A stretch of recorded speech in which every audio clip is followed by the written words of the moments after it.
வாங்க ஒரு கேரளா ஸ்டைல்ல பாலாடை பாயாசம் எப்படி செய்யுதுன்னு பார்க்கலாம். நான் பாலாடை செய்யறதுக்கு 100 கிராம் எடுத்திருக்கிறேன். இது ரைஸ்ல செய்யறது தான். பெரிய சைஸும் இருக்கு, சின்ன சைஸும் இருக்கு. நான் சின்ன சைஸ் எடுத்திருக்கிறேன். வாங்க எப்படி செய்யறதுன்னு பார்க்கலாம்.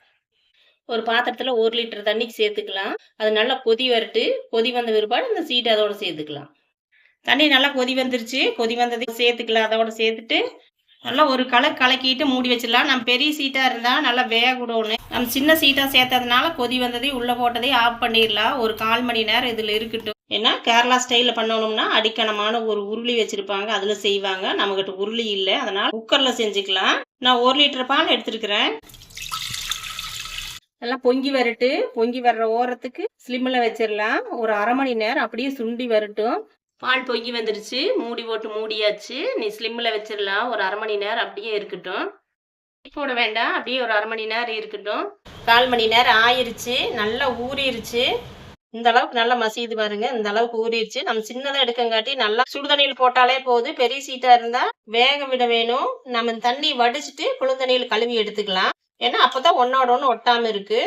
தண்ணி வடிச்சிட்டு மறுபடியும் குளிர்தண்ணி ஊத்தி கழுவி வடிச்சு எடுத்தாச்சு.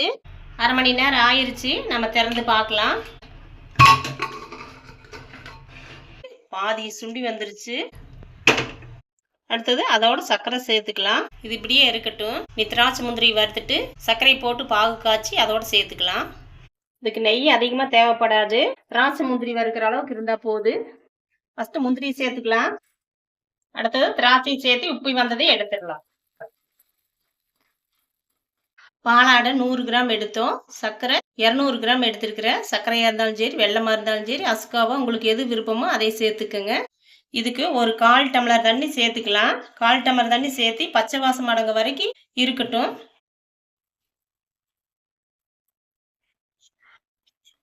நல்லா கொதி வரட்டு. கொதி வந்து பச்சை வாசனை அடங்கினதையும் பால் இதோட சேர்த்துக்கலாம்.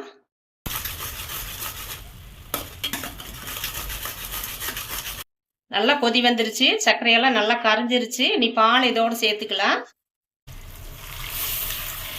நல்லா கலக்கி விட்டுக்குங்க. ஏன்னா இந்த சர்க்கரையில மண்ணெல்லாம் கிடையாது, அதனால அப்படியே கலந்துட்டேன். அப்படி மண் இருக்கிற மாதிரி இருந்தா வடிச்சிட்டு சேர்த்திக்குங்க. இப்போ வேக வச்ச அரிசி பாலாடைய இதோட சேர்த்துக்கலாம். இந்த இனிப்பு கரெக்டா இருக்கு. உங்களுக்கு இன்னும் இனிப்பு அதிகமா வேணும் அப்படிங்கிற மாதிரி இருந்தா இன்னும் கொஞ்சம் சர்க்கரை சேர்த்துக்குங்க. இது கரெக்டான இனிப்பா இருக்கும். இது ஒரு 10 நிமிஷம் இருக்கட்டு. அப்பப்ப கலக்கி விட்டுட்டே இருங்க. ஒரு டேஸ்டியான பாலாடை பாயாசம் ரெடி ஆயிடுச்சு. ரொம்ப டேஸ்டியா இருக்கு. இதோட திராட்சை முந்திரி சேர்த்துக்கலாம். நீங்க விருப்பம் இருந்தா ஏலக்காய் சேர்த்திக்கங்க.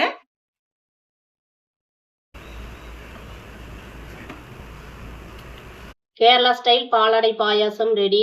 ரொம்ப டேஸ்டா இருக்கு. இந்த அளவுகளோடய செஞ்சீங்கன்னா கரெக்டா இருக்கு. இனிப்பு எல்லாமே கரெக்டா இருக்கு. ட்ரை பண்ணி பாருங்க. ட்ரை பண்ணி பார்த்து எப்படி இருக்குன்னு கமெண்ட்ல சொல்லுங்க.